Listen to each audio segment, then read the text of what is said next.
Shalom, puji syukur pada Tuhan karena kita bisa diberi kesempatan untuk beribadah bareng di ibadah Komuda pada sore hari ini.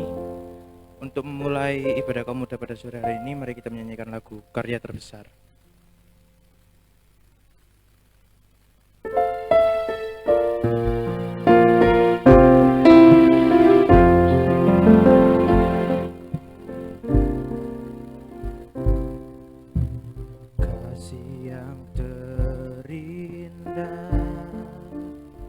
terindah, hati yang mulia, hanya ku temukan di dalam-Mu, Yesusku. Pujian dari hatiku selalu di setiap waktuku, tiada pernah berubah kasih-Ku. Karya terbesar dalam hidupku, pengorbanan-Mu yang selamatkanku. Engkaulah harta yang tak ternilai, yang ku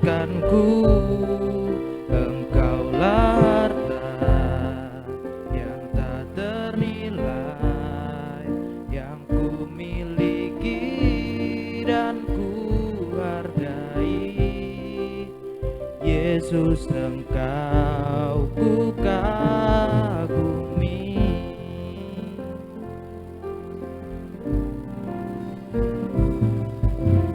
Kasih yang terindah, hati yang mulia,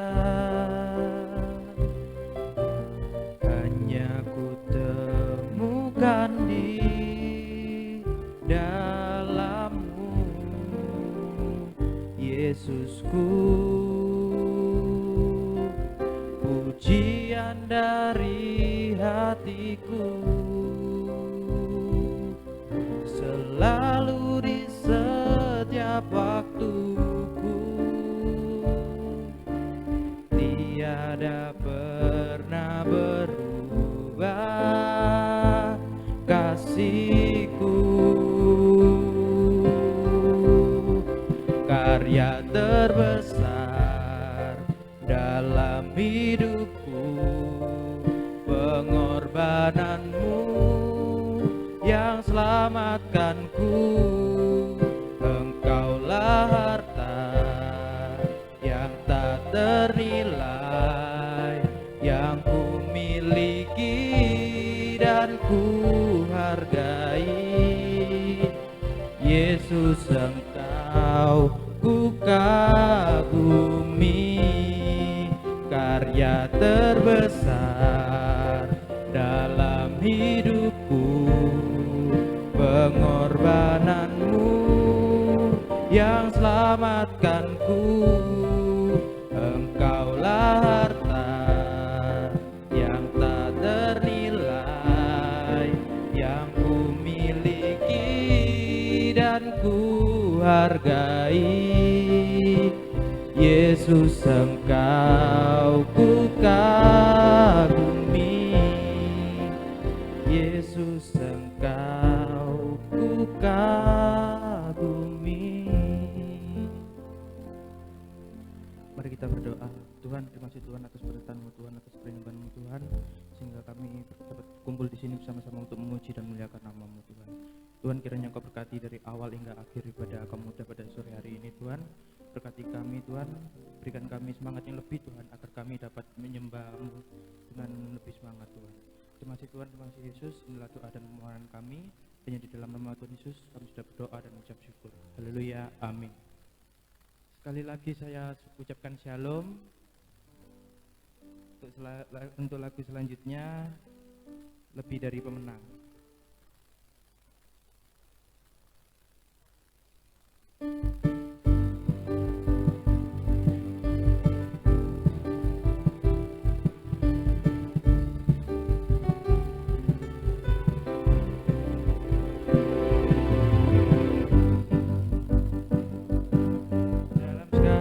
perkara. Iblislah dikalahkan oleh kuasa darahnya.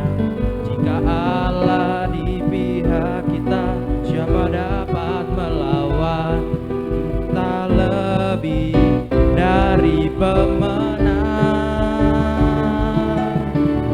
lebih dari pemenang dalam segala perkara. Iblis telah dikalahkan oleh kuasa darahnya. Jika Allah di pihak kita, siapa dapat melawan? Kita lebih dari pemenang. Haleluya, kibarkanlah panjinya, Yesus Raja segala raja. Haleluya, bangkitlah gerejanya, kita lebih dari pemenang.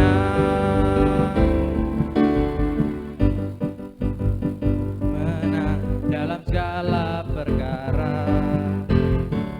Iblis telah dikalahkan oleh kuasa darahnya.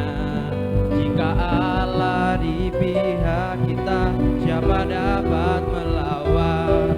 Kita lebih dari pemenang. Haleluya, kibarkanlah panjinya, Yesus Raja segala raja. Haleluya, bangkitlah gerejanya, kita lebih dari pemenang. Haleluya, kibarkanlah panjinya, Yesus Raja segala raja. Haleluya, bangkitlah gerejanya, kita lebih dari pemenang. Kita lebih dari pemenang. Kita lebih dari pemenang.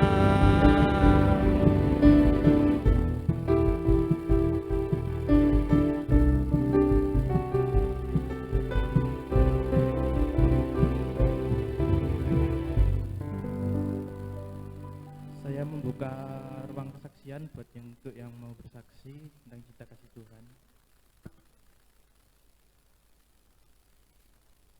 Kalau tidak ada, sebelum kita mendengarkan firman Tuhan, mari kita menyanyikan lagu Tiada Sepertimu. Sambil persembahan boleh dijalankan.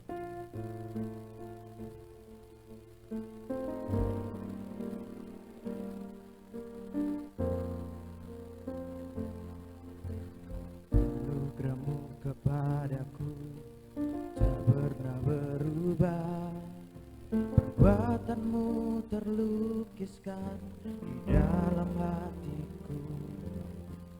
Terjemahku dibuatmu, ku kagum padamu.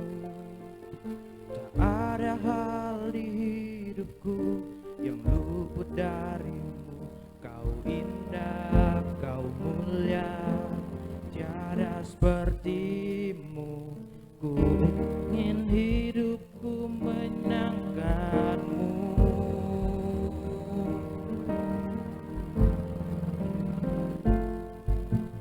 Kau terawal dan terakhir, pencipta segalanya.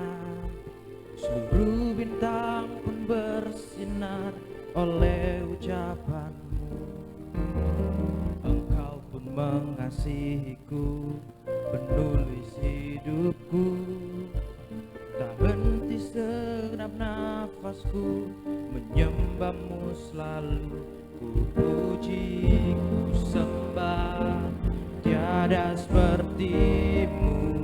Ku ingin hidupku menyenangkanmu.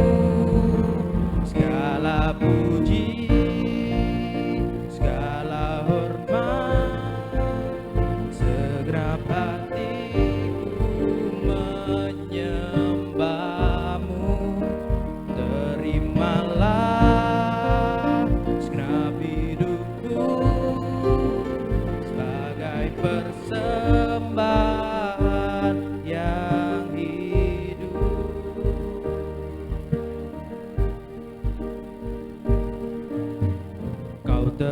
awal dan terakhir, pencipta segalanya. Seluruh bintang pun bersinar oleh ucapanmu.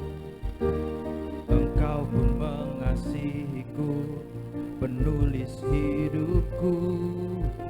Tak henti segenap nafasku menyembahmu selalu. Ku puji, ku sembah, tiada sepertimu.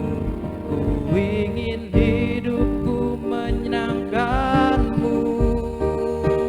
Segala puji, segala hormat, segenap hatiku menyembahmu.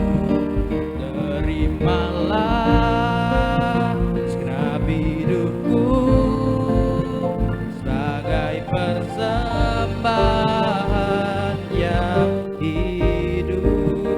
Segala puji, segala hormat, segenap hatiku menyembahmu.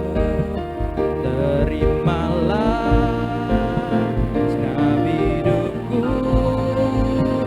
sebagai persembahan yang hidup. Segala puji, segala hormat, segenap hatiku menyembahmu. Terimalah segenap hidupku sebagai persembahan yang hidup. Serahkan untuk yang tugas untuk firman.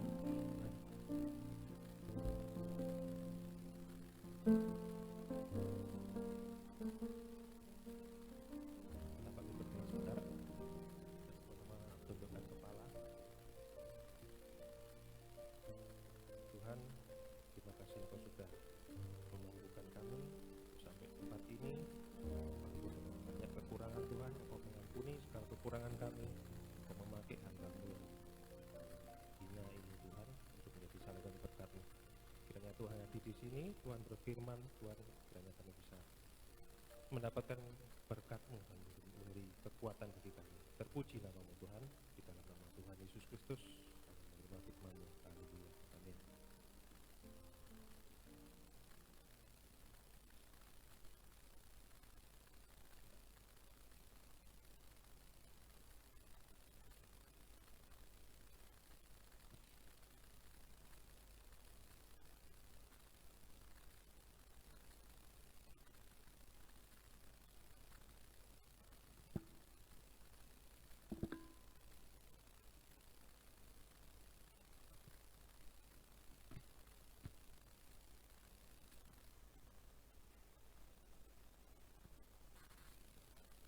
Shalom, salam sejahtera bagi kaum remaja, kaum muda dan pekerja muda yang hadir di sini, juga yang menyaksikan lewat streaming ya.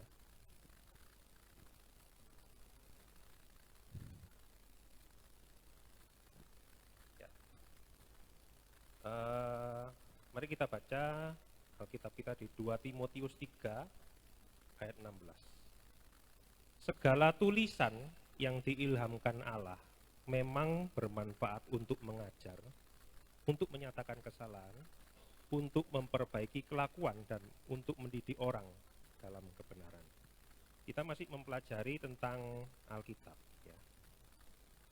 Pada kesempatan-kesempatan yang lalu kita sudah belajar bahwa Alkitab kita adalah Alkitab yang terpercaya, bahwa tulisan dalam Alkitab itu bukan karangan, tapi reportase yang tercatat dalam Alkitab itu adalah sejarah yang bisa dipercaya.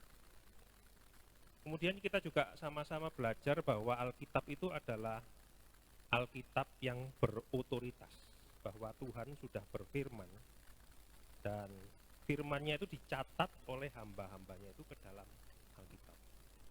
Ini dibuktikan dengan nubuatan. Ya. nubuatan yang dicatat dalam Alkitab itu benar-benar terjadi sampai sedetil-detilnya. Nah, tidak ada seorang pun yang tahu tentang masa depan kecuali Allah yang benar. Artinya apa yang dicatat dalam Alkitab itu benar-benar dari Allah. Dan kalau memang dari Allah, berarti Alkitab itu berotoritas atas kita. Karena Allah merupakan otoritas yang tertinggi. Nah, malam ini saya akan membagikan mengenai Alkitab yang tanpa salah. Ini adalah topik yang cukup banyak dipermasalahkan secara internal dalam gereja dan juga sering mendapat serangan dari pihak luar. Ya. Saya harap saya bisa membagikan sesuatu yang berguna bagi kita semua. Sebelumnya saya pikir penting bagi kita untuk mengetahui dasar-dasar dari iman Kristen. Ya. Kalau digambarkan, iman Kristen itu mungkin mirip dengan sarang laba-laba. Ya. Jadi benang-benang dari sarang laba-laba ini menggambarkan doktrin yang dipercayai oleh orang Kristen. Di bagian pusat dari sarang laba-laba adalah doktrin atau kepercayaan yang paling dasar dari iman Kristen. Ya. Kalau benang di pusat ini digoyang atau diputus, maka getarannya itu akan menyebar ke seluruh sarang, bahkan bisa hancur sarangnya. Ya. Nah, demikian juga dengan iman Kristen, ada doktrin-doktrin yang mendasar yang berada di pusat dari iman kita. Misalnya doktrin tentang keberadaan Allah. Ya. Kalau orang tidak percaya Allah itu ada, maka imannya pasti hancur. Kemudian doktrin tentang ketuhanan Yesus misalnya. Itu kepercayaan yang sangat mendasari dari iman Kristen. Makanya kalau kita menganggap Yesus itu hanya orang bijak atau hanya nabi, tapi bukan Tuhan, maka kita sebenarnya bukan orang Kristen. Kemudian ada lagi doktrin tentang penebusan dosa oleh korban Kristus. Juga doktrin kebangkitan Yesus.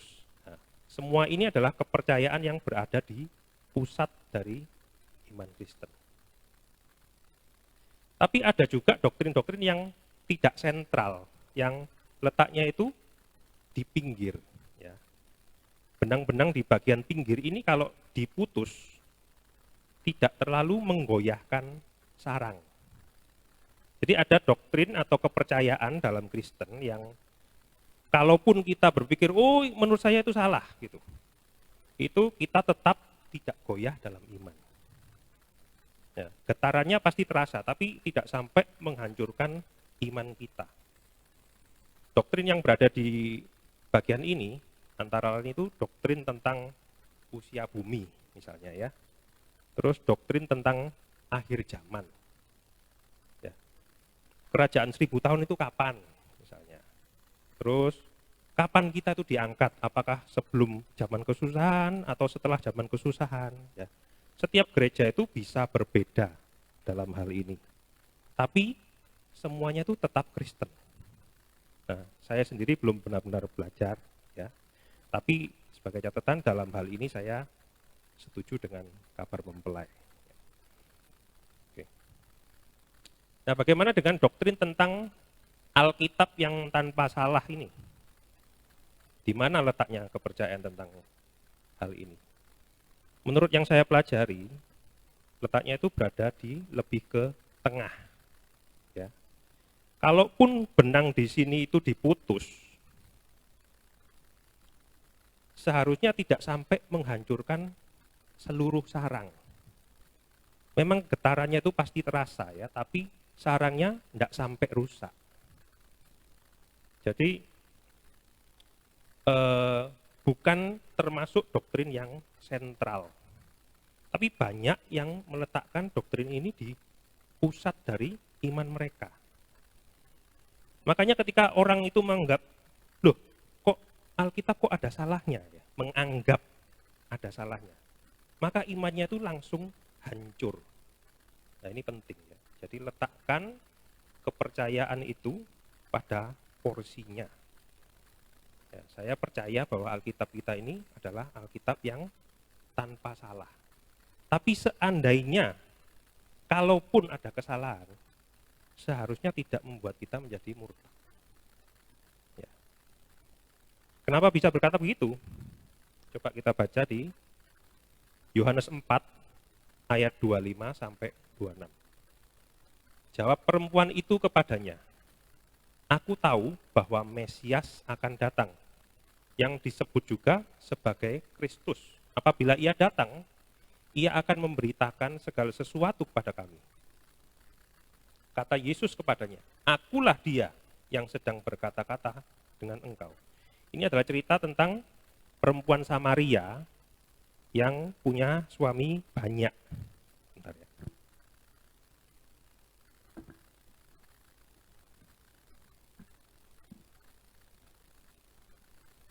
Nah, setelah perempuan Samaria ini percaya, dia itu bersaksi kepada orang-orang di kotanya. Ya, kita coba lompat ke ayat 42. Dan mereka berkata kepada perempuan itu, "Kami percaya, tetapi bukan lagi karena apa yang kau katakan, sebab kami sendiri telah mendengar dia, dan kami tahu bahwa dialah benar-benar juru selamat dunia." Nah, di sini orang-orang Samaria itu diselamatkan. Padahal orang Samaria itu, kitab sucinya itu tidak lengkap. Ya. Mereka itu tidak mau menerima kitab nabi-nabi, kepunyaan dari orang Yahudi. Ya, mereka itu maunya cuma kitab Musa, Torah. Itu pun ada kesalahan di dalamnya. Ya. Kan ada tulisan harus beribadah itu di Yerusalem, tapi di kitab mereka itu ditulis beribadah itu di Gunung Gerizim. Jadi ada kesalahan. Tapi itu tidak menghalangi orang-orang di Samaria itu untuk menjadi pengikut Kristus. Berarti kepercayaan tentang Alkitab yang tanpa salah itu, apakah itu penting? Ya penting. Tapi yang saya mau tekankan adalah, kalaupun suatu saat kita menemukan ya satu ayat yang kita anggap salah, kita tidak serta-merta membuang iman kita. Karena tadi kita lihat, walaupun ada kesalahan dalam kitab suci, punya orang Samaria, itu tidak berpengaruh pada keselamatan mereka. Ya, ingat ya bahwa kita sudah belajar tadi bahwa Alkitab itu berotoritas dan terpercaya. Jadi Allah itu benar-benar ada dan Yesus benar-benar bangkit. Berarti kekristenan itu tetap benar terlepas dari apakah Alkitab ini mengandung kesalahan atau tidak. Nah, setelah kita mengerti ini, kita akan belajar kenapa kok kita mengatakan bahwa Alkitab ini tanpa salah. Alkitab kita ini tidak turun secara fisik, secara ajaib gitu ya dari surga. Tapi Alkitab kita itu ditulis oleh manusia. Coba kita baca lagi tadi 2 Timotius 3 ayat 16. Segala tulisan yang diilhamkan Allah memang bermanfaat untuk mengajar, untuk menyatakan kesalahan, memperbaiki kelakuan dan mendidik orang dalam kebenaran.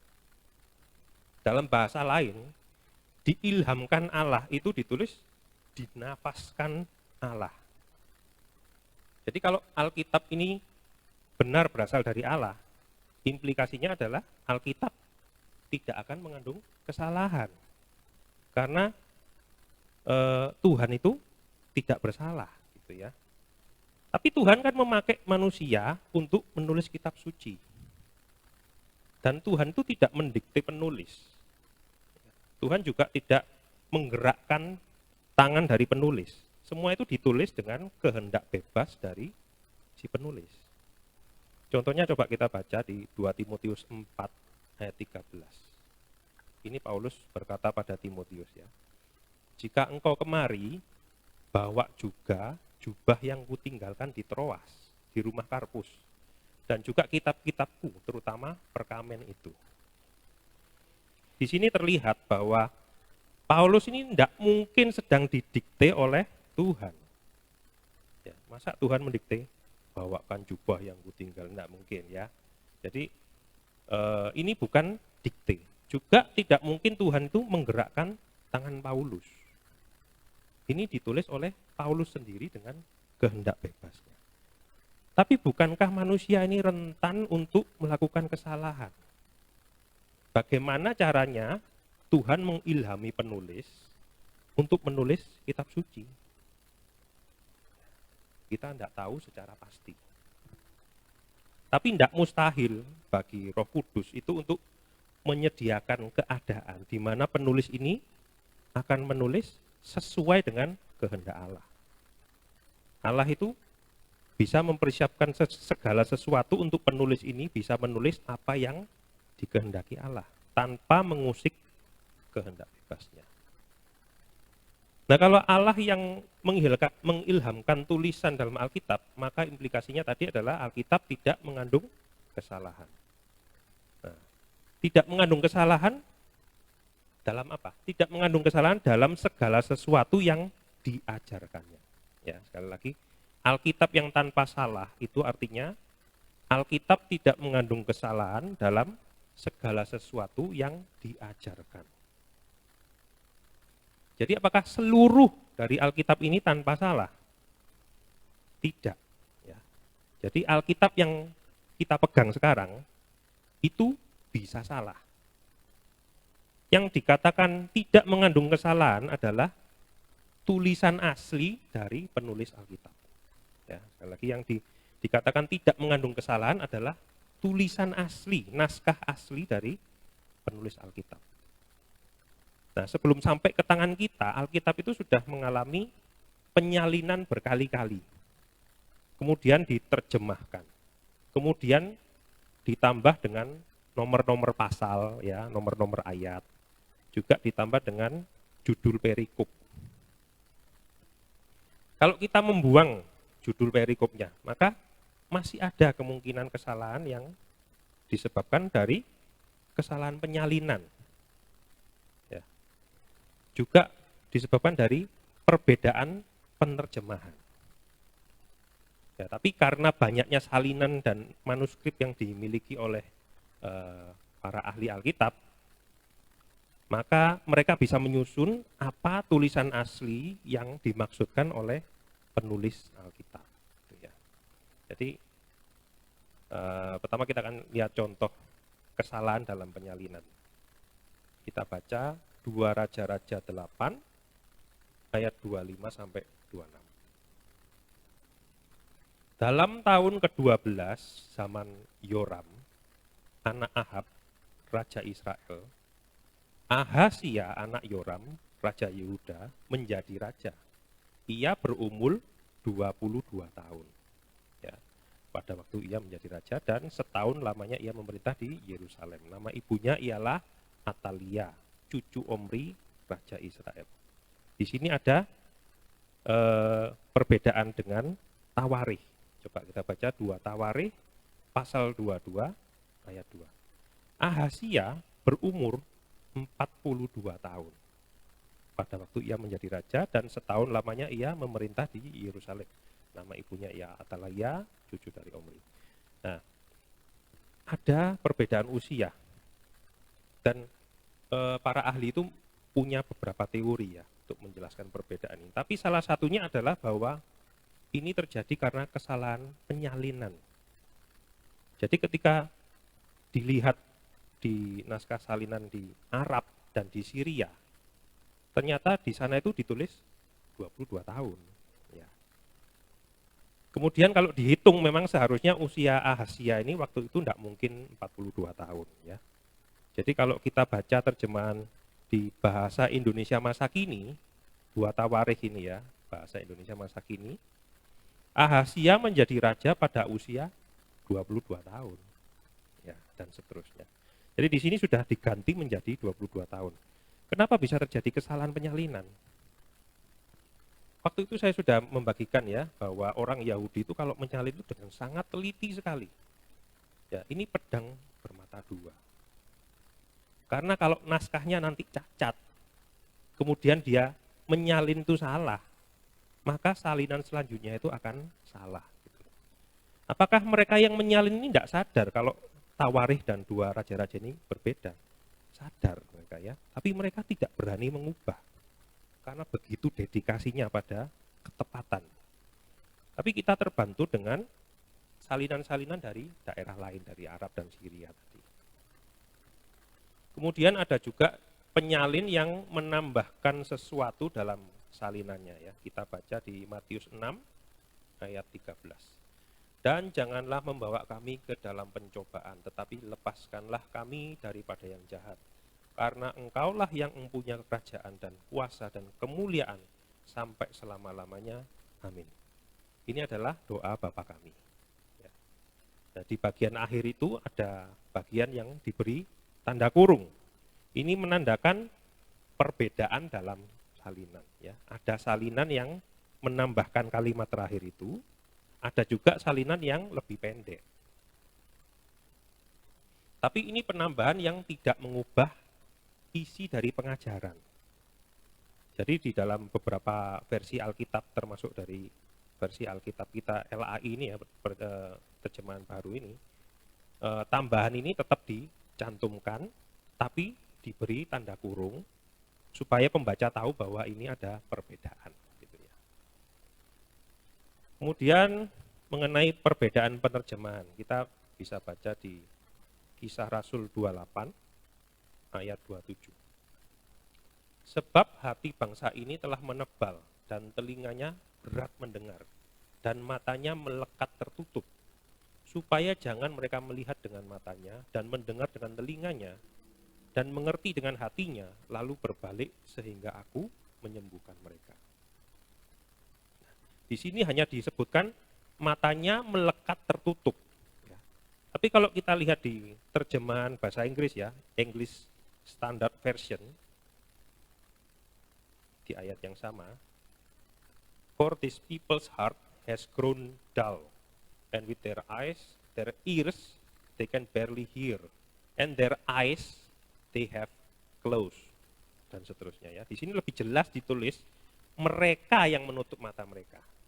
Ya, jadi ada perbedaan-perbedaan terjemahan seperti ini yang terkadang bisa mengakibatkan salah tafsir ya.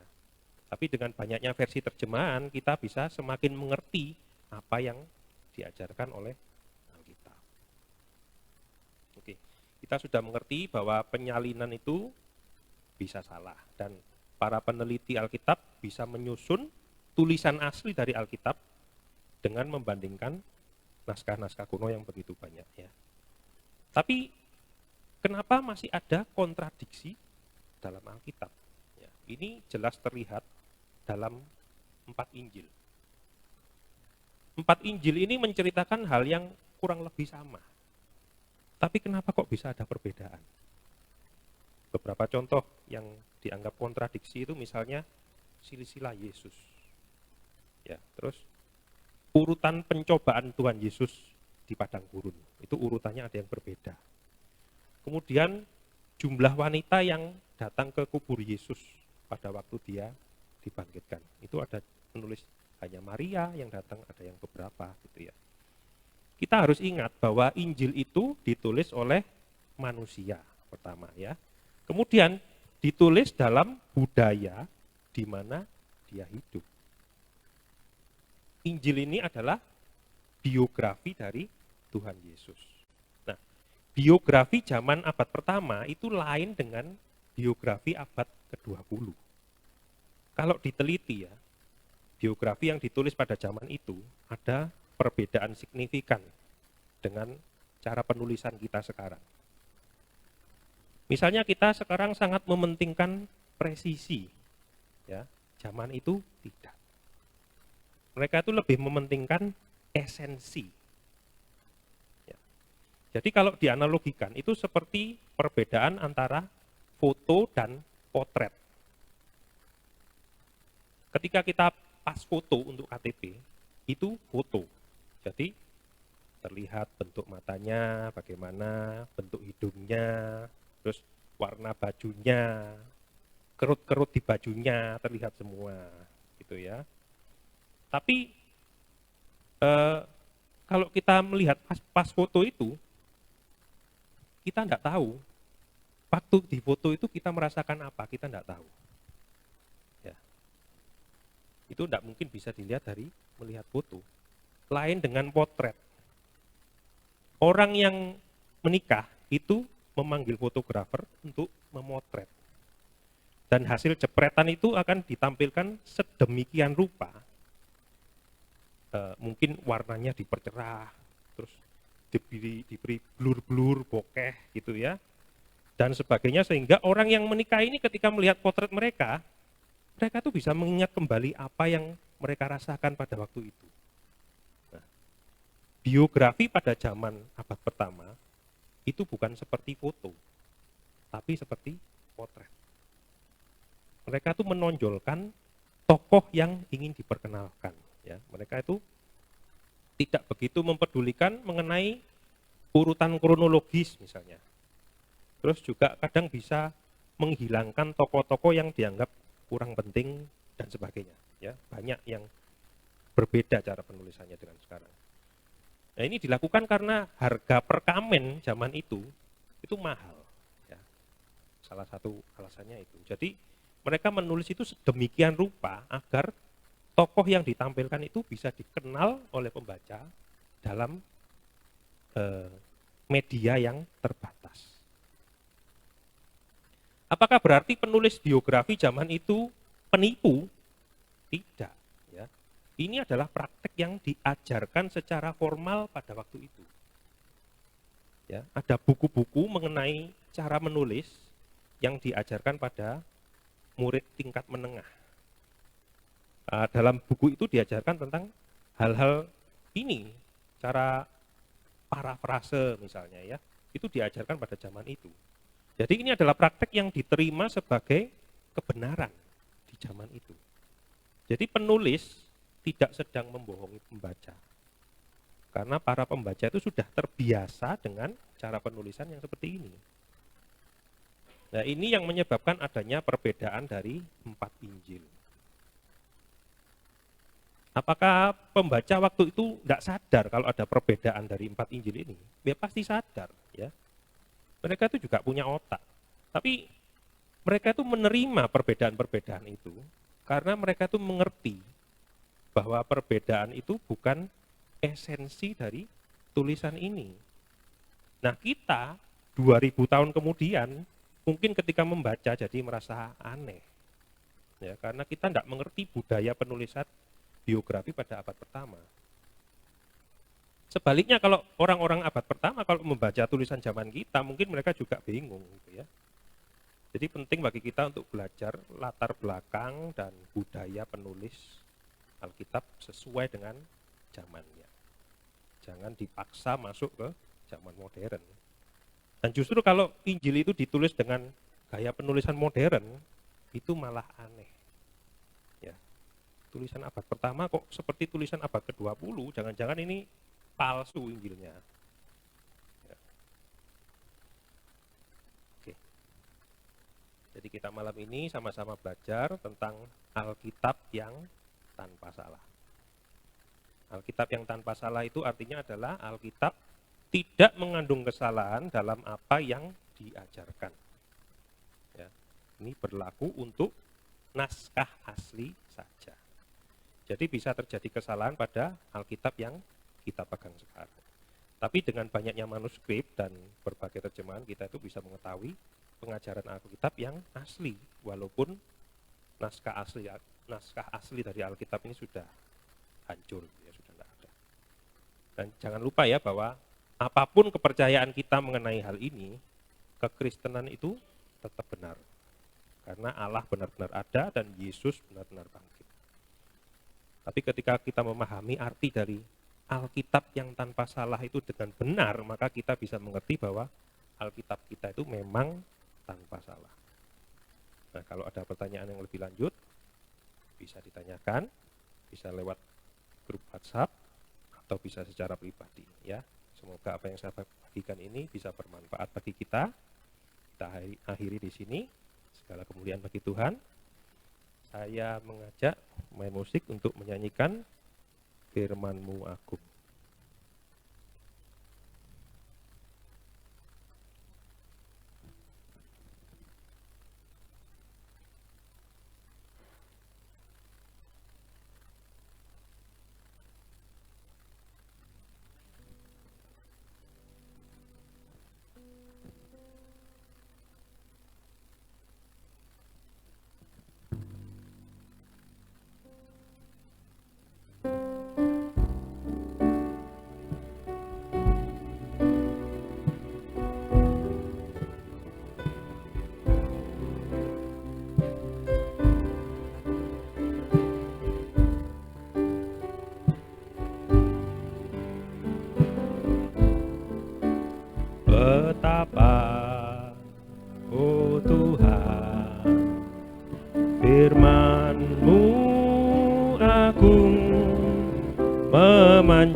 manusia berdosa, ku sadar, ku tobat akan hidupku yang telah jauh dari sisimu. Tuhan, ku ucapkan syukur karena firman-Mu aku kembali pada jalan keselamatan, terlepas dari beban dosa. Betapa, oh Tuhan, firman-Mu agung memancarkan kehidupan manusia berdosa. Ku sadar, ku tobat akan hidupku yang telah jauh dari sisimu. Tuhan, ku ucapkan syukur karena firman-Mu agung,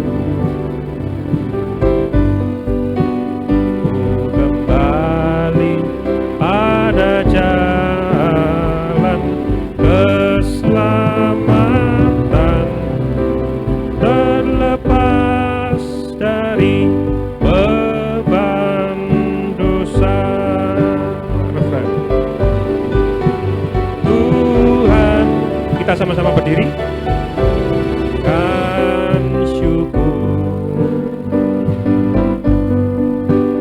karena firman-Mu agung, ku kembali pada jalan keselamatan, terlepas dari beban dosa. Untuk selanjutnya saya serahkan pada Om Hari.